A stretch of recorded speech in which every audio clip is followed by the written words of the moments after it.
Hi guys, this was supposed to be my fourth brace adjustment. Yes, supposed to be kay busy kayo ko pero kinahanglan jud ko moadto sa akong appointment guys. Adulting is hard pero braces are harder. My appointment was 9 a.m. but guess what? Niabot ko og 10 a.m. 1 whole hour of fashionably late. Charot.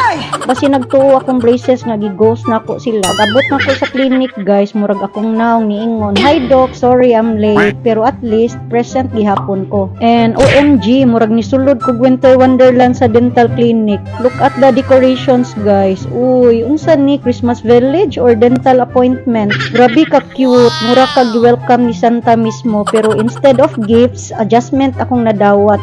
Okay guys, ready na ta. Nagpray ko nga dili ko mo syagit og ouch kay basin maulawan ta in front of the blinking Christmas lights.